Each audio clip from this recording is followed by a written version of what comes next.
pockets. Okay. Now this has never happened in any of my tours, just to reassure you, but I prefer to warn people the possibility just in case. Secondly, we will cross the streets at pedestrian traffic lights. Now wait until you get the green light before you move. Now that sounds like an obvious thing. Now it was a colonial parliament.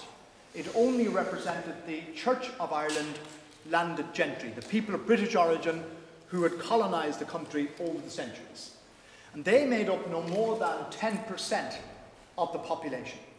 The rest of the people were excluded from political life.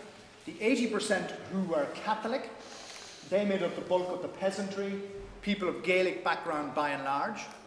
Also excluded were the remaining 10% who were Presbyterian or Calvinist. In other words, they were Protestant, but not of the established Episcopalian church. And they were somewhere in the middle. And they were mainly people of Scottish origin who'd settled in the northeastern corner of Ireland as part of the Ulster plantation or colonisation of the 17th century. Now, most of these plantations involved a thin layer of landlords at the top of society. But the Ulster plantation was in depth, right down to the ordinary tillers of the soil at the base. So consequently, these Presbyterians or Calvinists eventually were to make up a local majority in that northeastern corner. Now, this political system was known as Protestant ascendancy, because only Church of Ireland Protestants held political power, and they owned over 90% of the land.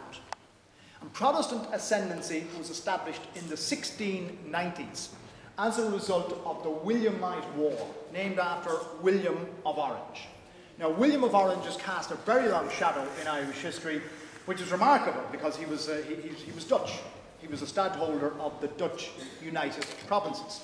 And the House of Orange is still the royal family of Holland today. Now, William of Orange's big problem was to counter the power of France under Louis XIV. So William of Orange formed an anti-French coalition. To strengthen his anti-French coalition, he married Princess Mary, the eldest daughter of the King of England, James II. Now, he had no son, so his eldest daughter, Mary, and by extension William of Orange, were next in line for the succession. So the fact that James II had become Catholic by the time he became King of England in 1685 seemed irrelevant to the prospect of a Protestant succession through his daughter and his son-in-law, William of Orange. What did become relevant, however, was when James II married for a second time to the Catholic Mary of Modena. His first wife had died. Now, they did have children early in their marriage, but they all died at childbirth. So by the time James did become the king, most people reckon they wouldn't have any more, they weren't going to have any more children because they were getting on in years, and Viagra had not yet been invented. By the way, did you know that Ireland today is the biggest producer and exporter of Viagra in the world? Yes. Seriously. Viagra accounts for about 3% of our gross national product. 3% and growing. The raising power. And it's all for export. Anyway, James II and Mary Medina eventually did have a son who survived childbirth, and he was to grow into adulthood. And of course, because he was the son, he jumped the queue. He was now next in line, and he was Catholic. So now you had the possibility of a Catholic succession in what was a Protestant state. Now that provoked a coup d'etat against James II. He fled into exile over to France, and then his son-in-law, William of Orange, was invited in to take his place. And this is known as the Glorious Revolution in English history. And I can remember back in 1989, when British Prime Minister Margaret Thatcher was over in Paris for the bicentenary celebrations of the French Revolution. With typical tact and diplomacy, she gave the French a lecture on the merits of the English Glorious Revolution compared to the rather nasty, bloody French one. And she argued that it was much better in England because it was peaceful. Well, it was peaceful in England because all the fighting was done here in Ireland.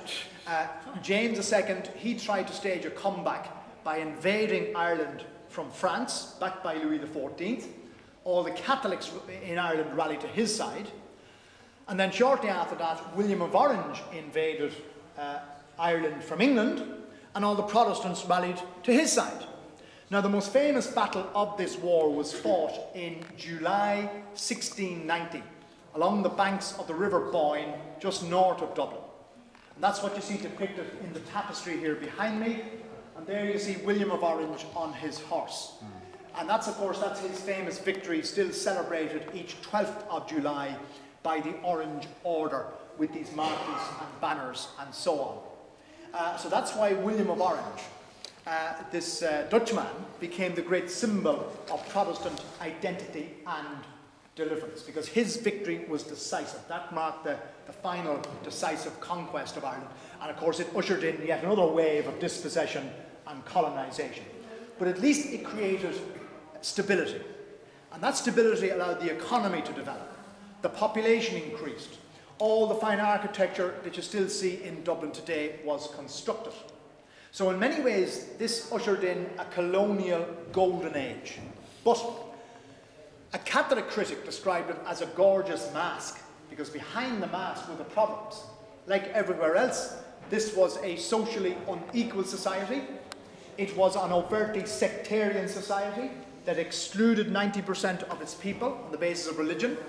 And thirdly, even amongst the colonial elite, there was growing dissatisfaction at their treatment by the London government, particularly in issues of trade and political interference. Now, if you're American, this might sound familiar, because these are precisely the issues which sparked off the American Revolution in the 1770s. So not surprisingly, this had a big influence in Ireland, especially amongst the Presbyterians of Ulster, the Calvinists, because they had emigrated in large numbers to North America, and that's why they later became known as the Scots-Irish, because of their mixed background.